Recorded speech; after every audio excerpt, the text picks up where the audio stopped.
Businesses are primarily in India known by their owners. There are very few businesses which are actually the brand is larger than the owners. And you had been at the topmost position in a very respected, reputed bank. Did you see a difference from where you started being an owner, from being an executive? Did the outlook of the world towards you changed? No, 2-3 things. So I think at Kotak we prided ourselves in what we called as professional entrepreneur kind of a thing, which meant that like an entrepreneur you had a lot of independence and to take the decisions and move forward. Right, but Kotak would have still been known as Mr. Uday Kotak's company. Yeah, obviously the vision was his, but within that the professional entrepreneurship meant that a lot of professionals felt the ownership of an entrepreneur, and they would take independent decisions like an entrepreneur and be responsible to grow their business.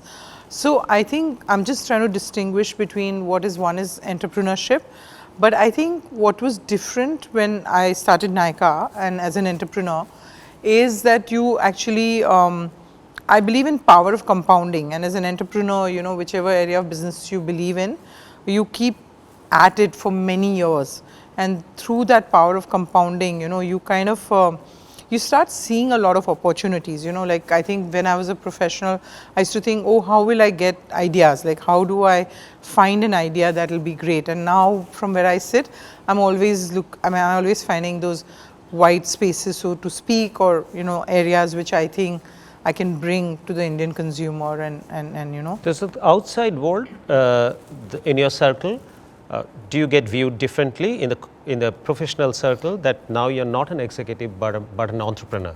Is there a difference in the kind of respect that the world gives you as an entrepreneur compared to as an executive? I haven't looked at all that, but if you ask me what is that one differential skill of an entrepreneur is that they are risk takers and they do take open-ended risk, and it's not possible very often when you embark on an entrepreneurial journey, especially early stage entrepreneurship, it's not possible to so-called dot all the I's and cross all the T's, and you do take a lot of open-ended risks based on a belief, and obviously you're always surrounded by a lot of naysayers and you still move ahead with your belief. So I think in many ways you can call it a vision or you can call it a passion and a belief in yourself that you don't allow others to destabilize you and you keep pursuing your path.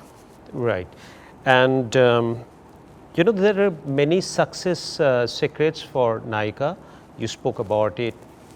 We got to know about it from other reporting.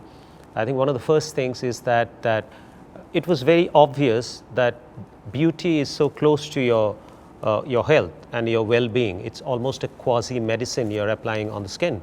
The trust is a big element, and most of the e-com platforms, we were not sure that we would get the authentic product. Sometimes you would have the expiry date wiped out. So that is definitely one of the things that you focused on, and which had happened primarily because you have gone into warehousing yourself. So and to my mind, that was a huge risk. I'm not very sure about the equation, but the trade-off is that while you add efficiency having your own warehouses, but you add to huge amount of holding cost, the capital that you hold that is deployed to hold the stock, and then the stock might expire at some point in time. So how does this equation work in terms of efficiency and the holding cost? So I always felt that we need to do a lot of heavy lifting on behalf of our consumers, so that we are a very consumer-centric business and we always solved it from the lens of the consumer. And I think one of the biggest problem in beauty was that because products expire around 3 years or their expiry date is about 3 years, and if the retail chain has not managed the expiry very well, consumer gets like old products and stuff like that.